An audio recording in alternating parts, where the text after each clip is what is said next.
Welcome back to episode 2 of the SWF Faction Warfare Diary. Thank you for the likes and comments on the first episode. I am very grateful.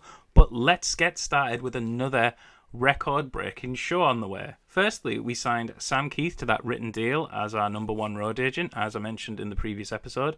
We also got Sean McFly to an exclusive written deal. That's across the line. He is now our number 2 road agent. But let's zoom on and give you a quick recap of the previous show, just to get you up to speed for those people who aren't binge watching that playlist right now. Brandon James and Chrissy Angel seem to be talent scouting. Domination attacked Faith and Glory after the win over Fame and Money. Surprise one-night returns have been happening with former SWF alumni and some new faces who have appeared elsewhere on national television. This is on the build-up to the 50th anniversary show, or birthday bash, whatever it's called. Eric Eisen is the SWF authority figure.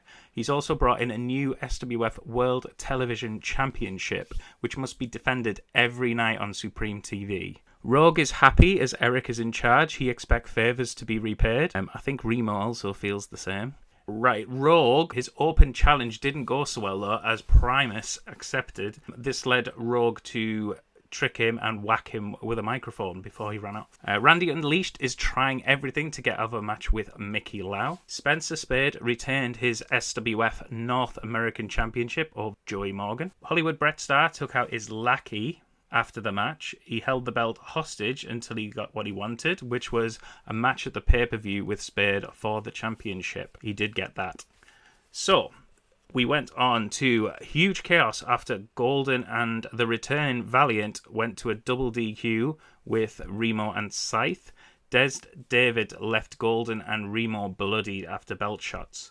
What we have, so let's get into some SWF Uprising now. The pre-show match, of course, we'll do those because we are developing our talent. Faith and All Glory defeated Willie LaRue and Warwick Good. This was to hopefully pass on skills to our development talents and to see if there's any chemistry with LaRue and Good, as they just seem a bit alike. Shame there was pre-show number 2. Justice Jolson gets a win over development prospect Zeke Cromstock. Zeke needs to improve in psychology and get more popular, so he'll just be featuring on dark matches going forward. Next up, we have the harrowing of Aldous Blackfriar and John Greed. They defeated Rocky Weatherfield and Drew Danson via cheating. Again, another tag team from our RIPW development system. Danson is almost ready, he's just not quite there with psychology and obviously popularity. Weatherfield just needs pop before I consider a run on the main roster. I've mentioned in episode 1, but I like at least 60 psychology stat before they start on the main show, and then I want the popularity to be around 30. I gave Blackfriar and Youngman a pass, obviously, because they are so talented. On with the actual TV show now, as SWF Uprising starts with Fame and Money getting a victory over Steve Stanley and Marty Simmons. Hoping for some good chemistry here, but all I got was 3 people who were off their game, and no wonder it only got a 48. Poor way to start the show. That's probably going to make us pay. I know it's only a B show, but I still like to put on the best show possible. Up all 3 of them out to Diva Arnold as punishment. Next up, Kip Keenan and Stephen Parker are arguing backstage over who will be the first SWF television champion. They also mention Lenny Brown and James Prudence within this because it's going to be a fatal 4-way for the SWF World Television Championship. This got a 58. These 4 will be feuding over the television title over the next few weeks, hoping to get to the point where they are hitting 70 rated angles and matches. Wish me luck with that one, guys. Next up, Hellion dominates over Froshua and once again loses popularity from winning and smashing his opponent. I've had to raise this in the dev section of the Grey Dog Software Forum. Unless there is something I am missing, guys, you can let me know in the comments. Hellion does have that Squash Master attribute. He is menacing and has decent charisma. This has worked in the past. I don't know if it's been changed in an update that I've missed. This only got a 38. We next have the Harrowing, who are doing a promo in the ring. Aldous Blackfriar leads this one. I wanted to see how he would do. He talks about the path of destruction that the group are on, and they must keep on doing until they are awarded by their master. Who is their master? The SWF roster, he puts them on notice and tells them nobody is safe, and it gets a 50. Sammy Smoke up next, and he defeats Doug Peak, who is one of those wrestlers. He hasn't been on SWF, but he's got some popularity, so we brought him in on a one-night deal. He gets a 51. Sammy is more popular, but I did hope he would have a popularity increase from this, but it wasn't to be. Next up, Joe Sexy is backstage. He says it's good to be back in the spotlight. He has acquired his management license and is looking for the hottest, sexiest talent in the SWF. And then he lets out a cackle. I can't do a cackle, but you know what a cackle is. He tells them he has the ability to turn a raw talent into a superstar, and he has an eye for talent. His first client is the specimen Forrest Ratzloff. Sexy says it's nothing but the best and first class all the way as he cackles again. Wah ha ha! Okay, maybe I can cackle. It gets a 66 there. Hopefully you get that sweet and sour Larry Sweeney vibe from Sexy, as that's what I'm trying to portray. He isn't the best at being a road agent, but he has entertainment skills that I would like to use, so he's now a manager. Next up, we have Gary the Entertainer backstage. This time he's got his monkey puppet. He's entertaining some planted fans backstage. Robbie Wright interrupts and says he's had enough of this and tries to rip the puppet off his hand, but the puppet blocks it by grabbing one of his thumbs, and he twists him and puts him into a finger-lock submission, and then he flips him over onto his back. Wright has to promise that he'd leave and apologise to the fans that are here, as the fans cheer on Gary and the puppet. Wright looks really angry as he storms off. I don't think this one's over. It gets a 63. I know they can get 70s, as they did on Supreme TV, but I think the actual beginning of this show really let it down. So anyway, this feud will continue. Next up, we have the wrestling machines of Angry Gilmore and Ernest Youngman. They defeat Leadbelly and Greasehog, who I believe are called the Dirty White Boys, but I should have double-checked. This got a 62. Please correct me in the comments. Another former SWF team from the alumni as we build towards the 50th anniversary show or birthday bash or whatever that show's called. I thought it was the anniversary show. After the match, a furious James Prudence comes down and he cuts a vicious promo on Gilmore. The jealousy spews out of him after all those years of feeling he was better than Gilmore and being stuck under this glass ceiling. He is tired of it. He's going to win the SWF World Television Championship. Be the first ever, and then he will show Gilmore who the real legend is around here. Gilmore and Youngman look puzzled as they're not sure where this has come from. This gets a 74. So the final show rating is a 65, which isn't too bad for a B show. Yes, I used Ernest Youngman too much, but that will continue until his popularity rises. I was disappointed with the opening match. Thought this could have got a 60, but 3 people being off their game. And then the squash match, which I still have no idea what's happening there. It's almost Supreme TV time, but I have to have a quick meeting with the booking committee. They've had 2 weeks now, and they finally got something, and it's for Rocky Golden. But it's if he wins, and it's a bit of a gamble. So 2 weeks of waiting, and that's all we get. Brilliant. On to the pre-show. First, we have the wrestling machines of Angry Gilmore and Ernest Youngman, and they get a win over Good and LaRue. I didn't want to call more people up, and there was no negative chemistry, so I give them another match. More chances to improve, especially with these opponents, and a 60 rating overall, so I'm quite pleased with that. Next up, in another pre-show match, we have the heroine of Hellion, John Greed, and Aldous Blackfire, and they defeat the development team of Simmons, Stanley, and Zeke. Damn! 3 people off their game again. What is this look? 44. And 2 of them surely really want to be on the main roster. As Shania would say, that don't impress me much. Next, we move on to the semi-final pre-show match. We have Rift and Ruin, which is the new name for Avalanche and Makutsi. They defeat Rocky Weatherfield and Drew Danson, and only getting a 45. I thought I would give Avalanche a win here and see how these dev workers get on with him.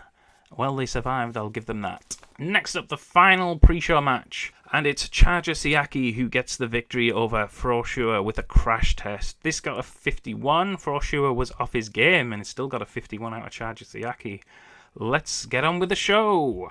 We start the show with Valiant coming down to the ring. He is glad to be here as he thought his career might be over.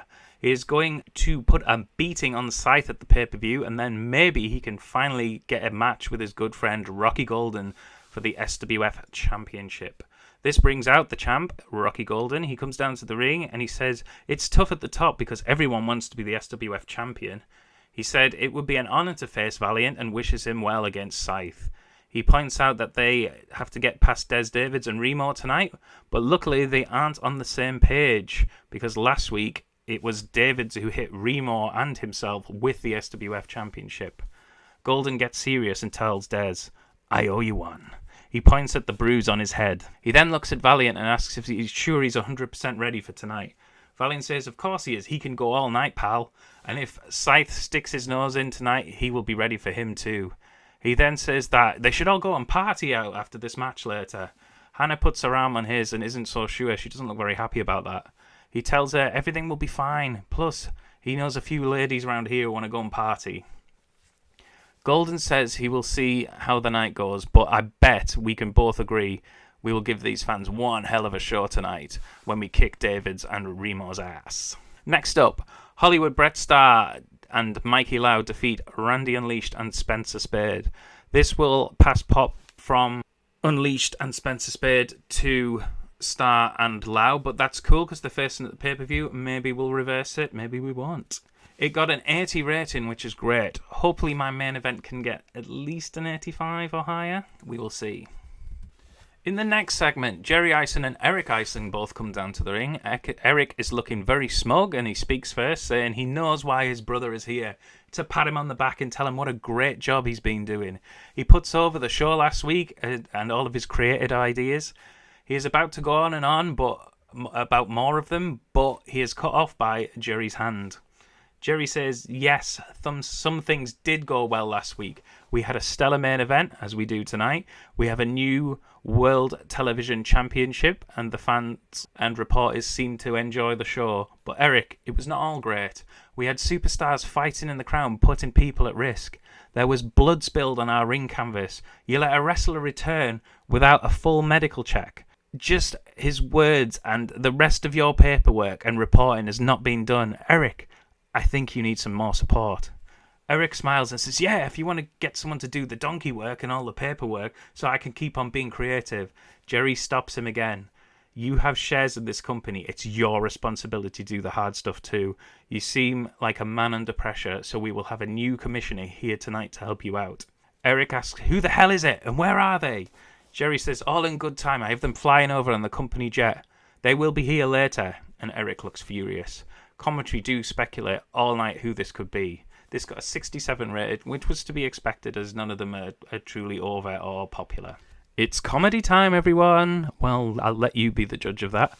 Gary the Entertainer is backstage doing some magic tricks and wowing the planted fans. He puts a rabbit into a hat and places it on a small table. He puts a curtain round it. He then pulls back the curtain and in a puff of smoke, out jumps Sammy Smoke, who thanks him for letting him be part of the show. Just then, the Domination come in and destroy the set, scare away the children. Bukowski's towering over both men menacingly as Smasher tells them that they've added themselves to their match, which is next, so they better be ready.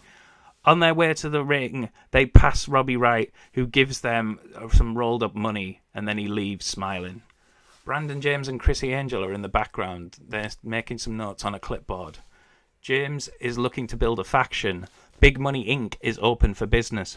But why is he doing this? And who is he scouting from last week and this week? Let me know in the comments right now who you think it should be. And that match is right now as the Domination defeat Gary and Sammy, and as well as the Dirty White Boys, which was who they were going to face. This gets a 63, which isn't bad. For those who don't watch Uprising, we feature the former SWF alumni on those shows as well. Backstage, ZWB and Kip Keenan are watching some viral clips of Gary the Entertainer and laughing. Eric Ison enters the scene in a foul mood and he wants to know what's so funny. Is it that his brother made a mockery out of him earlier, or do they know who this new commissioner is? Is he funny? Does he make you laugh? The two men say they have no idea what he is talking about, so he tells them both they have matches later and to go and get ready. He then gets on his phone and says he needs a favour, but who is he talking to? Valiant enters looking for Hannah. They haven't seen her, but then he notices this clip and says they watch it and they all laugh together. He then asks if they are coming out later after the show. Keenan is up for it straight away, but ZWC says he'll take a pass because he's hoping the new commissioner is a bit more chill than Eric, and he wants to be on the 50th anniversary birthday bash show. He doesn't want to get lost in the shuffle. This seems to remind Valiant, says he needs to go and find Hannah. Commentary point out that Hannah is usually by his side. The camera follows ZWB as he's walking towards the locker room. He is approached by Brandon James and Chrissy Angel. James explains he is glad he ran into him. He explains he has a business proposition. They have been scouting talent and they feel ZWB could be just the man they need for his business to keep thriving while he takes a well-earned rest after years of the grind. You see, big money can't run this machine forever. He needs someone to take care of the grind for a bit. But Chrissy points out that they would need to change his attire and his hair, and James agrees. ZBWB is flattered, but said this isn't his vibe. He points out he doesn't trust Big Money or Chrissy Angel. In fact, he doesn't trust anyone because of what his brother...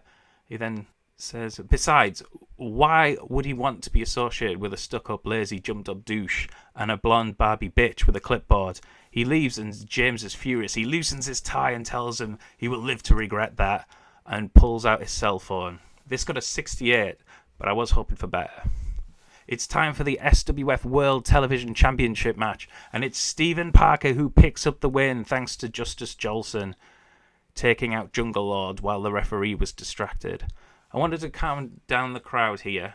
I think this will help us loads. I don't want them to burn out for the main event, and the segment got a 59 here. After the match, Stephen Parker and the Supreme Dream Team celebrate in the ring. Parker is just staring at his title if it's the greatest thing he's ever seen. Kristen Pierce, Hernandez and D'Souza are dancing and hugging in the background. Justice Jolson stands menacingly still staring at Lenny Brown, who is daring him to try and spoil this moment. But he just looks on in rage as the officials try to get him to come back. He is furious at this miscarriage of justice, at what just happened, and this got a 58 here. Backstage, the Domination are in their locker room. Smasher is trying to keep Bukowski focused on the job. They need to do it tomorrow as they have Faith and Old Glory's number. They need to take them out, and this time for good. They put a beating on them like last week and tonight like they did with those magic freaks. Just then the door barges open and in comes Faith and Patriot. They start brawling. Bukowski tries to take out Patriot, who ducks, and a lariat smashes Smasher to the floor. Patriot and Faith double shoulder barge Bukowski into the wall, and then they jump on them with fists of fire while they're on the floor. Then they tell them that they will see them at the pay-per-view, and they are coming for the SWF World Tag Team Championships. This got a 70 rating, which is actually great. Next up, Rogue is Mr. Ison's pick to take on Kip Keenan. He gets his win hitting Keenan with brass knuckles, which gets a 69 rating. Rogue celebrates his victory by stomping and kicking Keenan to the outside. He gets a microphone to gloat, but the music of Primus Allen hits, and Rogue looks like he is shat in his trunks.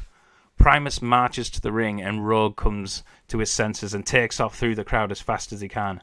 Primus gets into the ring and picks up that microphone that Rogue dropped. He tells him he can run and hide tonight, but he can't escape him at the anniversary show. You're going to get the beating of a lifetime, whether Ison approves the match that you asked for or not. I will find you and I will kick your ass. In ring action next, as Scythe was obviously chosen to take on ZWB here for his punishment, but it was Brandon James who crotched him on the top rope as he was looking to hit a high flying move. He was then taken out with a huge chokeslam, and that was all she wrote. A 72 here. Exciting, but not too taxing, as I wanted the best main event rate I can get, so I used storytelling here. Franklin Fumier is backstage with Des Davids for an interview. He asks him, how are you and Remo going to work together tonight after what you did to him last week? Remo joins the scene and says, I want to know the same damn thing. They then go face to face. David says they can get into that after the match, but tonight they do business and put a hurting on these two punk-ass jabronis. Then after that, it's all fair game as far as he's concerned. Remo says he can dig that for this match, but after the bell rings, you're all on notice as the SWF Championship is coming home to the Destroyer. Remo then leaves. David shouts at Fumier, what are you still doing here with your punk ass? In the main event, Rocky Golden and Valiant, who has Hannah by his side, Draw with Des Davids and Remo as Scythe turns up and takes out everyone, so the ref calls for a double disqualification. A 91 rating. This is huge for week 2. Commentators noticed, though, throughout the match that Hannah doesn't seem her usual bubbly self. Something to take note of. After the match, Valiant and Scythe are once again brawling through the crowd. They eventually take each other out with a, say it with me, double clothesline! No? Okay, on with the segment. The camera switches in the ring as Remo, Golden and Davids hit each other with finishes, and they're all down on the floor.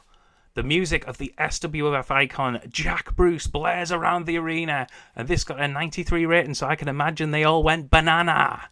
He comes onto the ramp, and all the fighting has stopped, and all the wrestlers are shocked and looking up from the ground at this legend. He reveals that Jerry Ison has made him the acting commissioner to make sure the fun never stops. So with that, he is adding a stipulation to the Scythe versus Valiant match at the 50th anniversary show, which he wouldn't miss for the world. All this fighting in the crowd, putting lives at risk, can't keep happening, so they will be contained inside a steel cage.